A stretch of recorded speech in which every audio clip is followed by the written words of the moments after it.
Mainit na usap-usapan ngayon sa showbiz ang nalalapit na pagpirma ng beauty queen na si Atisa Manalo sa talent management arm ng GMA Network na Sparkle GMA Artist Center.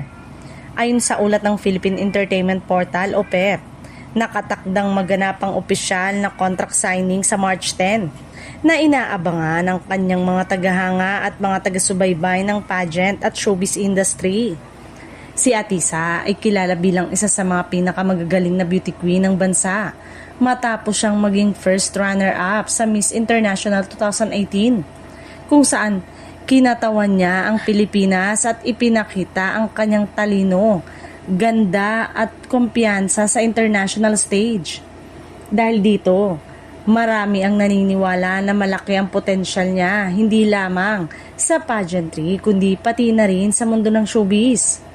Kapag natuloy ang kanyang pagpirma sa Sparkle, inaasahan na mas lalawak pa ang kanyang karir dahil mabibigyan siya ng pagkakataong makapasok sa iba't ibang proyekto ng GMA mula teleserye, hosting hanggang sa ibang entertainment program.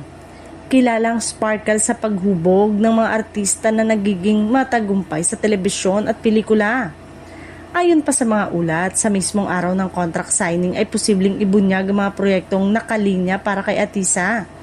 Marami ang nag-aabang kung siya ba ay agad na mapapanood sa isang teleserye, variety show o kung bibigyan siya ng isang special na proyekto na babagay sa kanyang personalidad at background bilang beauty queen.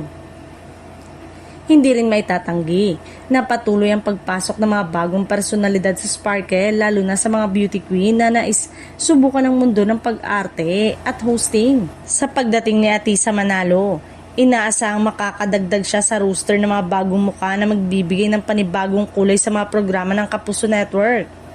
Para sa maraming tagahanga, ang posibleng paglipat ni Atisa sa Sparkle ay isang malaking hakbang sa kanyang karir. Mula sa pageant stage, ngayon ay tila handa na siyang harapin ng panibagong hamon sa industriya ng entertainment. At maraming excited ano ang mga susunod na kabanata para sa kanya.